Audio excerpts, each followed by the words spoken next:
Hello and welcome. Today we will be discussing compound interest. Compound interest is interest that is paid not only on the initial principal of a loan or deposit, but also on the accumulated interest from previous periods of the loan or deposit. Basically, compound interest can be thought of as interest on interest.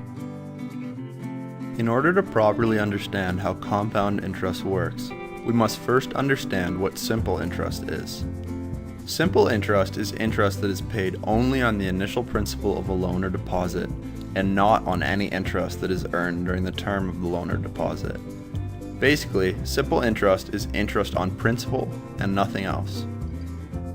In order to differentiate between simple and compound interest, consider the example of Daniel and Claire. Daniel and Claire each deposit $10,000 in high-interest savings accounts. However, the bank that Daniel has deposited his money at offers only simple interest, while the bank that Claire has deposited her money at offers compound interest. After the first year, both Daniel and Claire have made $500 or 5% on their initial deposit. However, for all subsequent years, their return on investment or ROI will be different.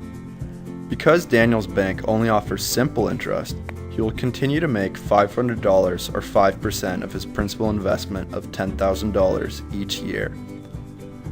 On the other hand, because Claire's bank offers compound interest, she will make 5% on not only her principal investment of $10,000, but also on her accumulated interest from previous periods.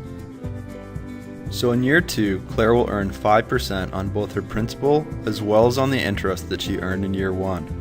Rather than 5% on only her principal deposit of $10,000. With this in mind, Claire will earn $525 in year 2, bringing her total capital to $11,025. Meanwhile, Daniel will earn only $500 in year 2, bringing his total capital to $11,000. So, after year 2, Claire has made $25 more than Daniel, all without lifting a finger.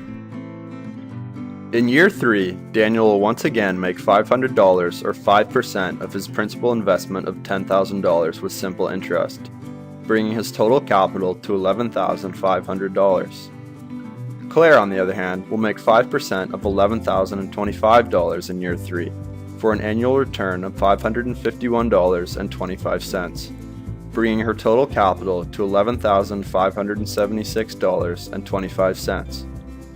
So, after only 2 years, Claire has made $76.25 more than Daniel, all due to compound interest. While this may seem like an inconsequential amount of money, it is important to remember that the effects of compound interest increase over time.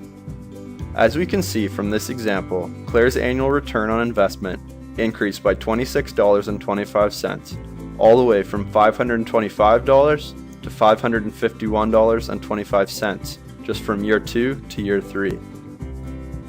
And the effects of compound interest are even more profound when we compare Daniel and Claire's return on investment over a 10-year horizon, with Claire's annual return climbing from $500 all the way to approximately $775. In summary, simple interest is interest that is paid only on the initial principal of a loan or deposit. On the other hand, compound interest is interest that is paid on both the principal of a loan or deposit as well as on the interest that is accumulated from the loan or deposit. While in the short term, the difference in returns between simple and compound rates of interest is negligible, over the longer term, compound interest offers markedly better returns.